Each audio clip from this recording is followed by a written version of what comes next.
നല്ല ട്രാഫിക് ഉള്ള ഈ റോഡ് അത് അതുപോലെ തന്നെ തൊട്ടടുത്തുള്ള പാറക്കടവ് പാലം അത് നവീകരിക്കുന്നതിനുള്ള ഒരു അടിയന്തര നടപടി സ്വീകരിക്കണം.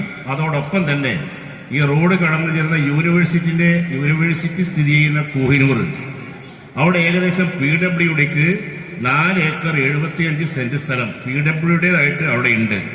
അവിടെ ഒരു റെസ്റ്റ് ഹൗസ് കം അമ്യൂണിറ്റി സെന്ററോട് കൂടിയ PWD കോംപ്ലക്സ് നിർമ്മിക്കുന്നതിനുള്ള അടിയന്തര നടപടിയും സ്വീകരിക്കണമെന്ന് മാത്രമാണ് ഈ സന്ദർഭത്തിൽ എനിക്ക് മന്ത്രിയോട് പറയാനുള്ളത്.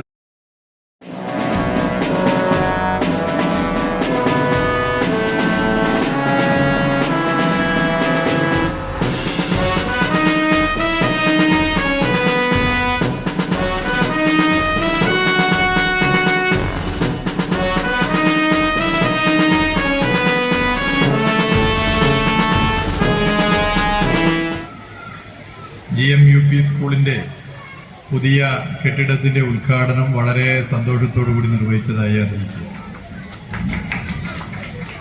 നല്ല ഇടിയും വെട്ടുന്നുണ്ട്, അപ്പോൾ ശ്രദ്ധിച്ചു വേണം നമ്മൾ പരിപാടി അധികം മുന്നോട്ട് പോകേണ്ടത്.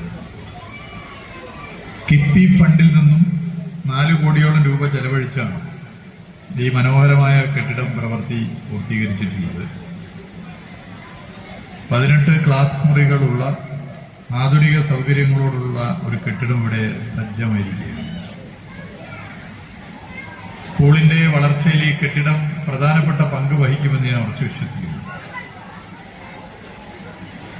96 വർഷം മുമ്പ് ഓത്തുപള്ളിയായി ആരംഭിച്ച വിദ്യാലയമാണ് ചെറുമടത്തിൽ മദാരി കുഞ്ഞാലി സാഹിബിന്റെ ശ്രമഫലമായി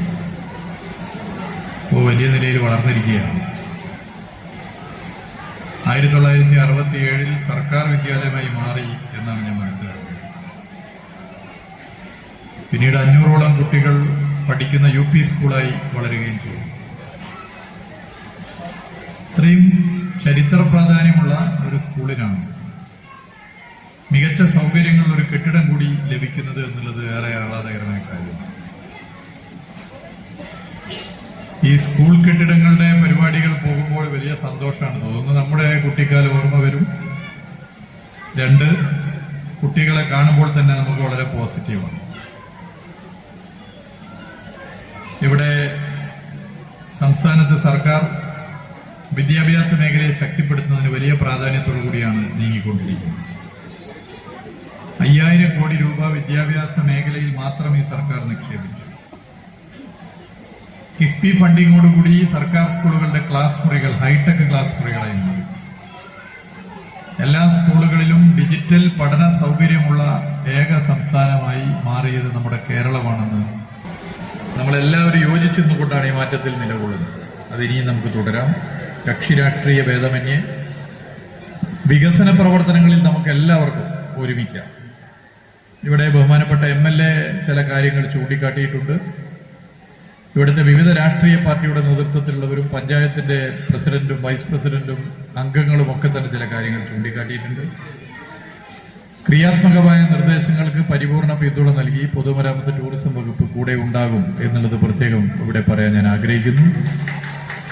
വള്ളിക്കുന്ന് നിയോജക മണ്ഡലം എന്നെ സംബന്ധിച്ചിടത്തോളം വ്യക്തിപരമായി ഞാൻ പ്രതിനിധാനം ചെയ്യുന്ന മണ്ഡലത്തിന്റെ അതിർത്തി പങ്കിടുന്ന മണ്ഡലം കൂടിയാണ്. ആ നിലയിൽ ഈ നിയോജക മണ്ഡലത്തിന്റെ വികസന പ്രവർത്തനങ്ങളിൽ എല്ലാ നിലയിലും നിങ്ങൾക്കൊപ്പം ഉണ്ടാകും എന്ന് മാത്രം ചൂണ്ടിക്കാട്ടിക്കൊണ്ട് ഇവിടെ വരാനും ഈ സന്തോഷത്തിന്റെ ഭാഗമാകാനും സാധിച്ചത് വലിയ ആഹ്ലാദം നൽകുന്ന കാര്യമാണ് എന്ന് മാത്രം പറഞ്ഞുകൊണ്ട് നിർത്തുകയാണ്. എല്ലാവർക്കും അഭിവാദ്യം.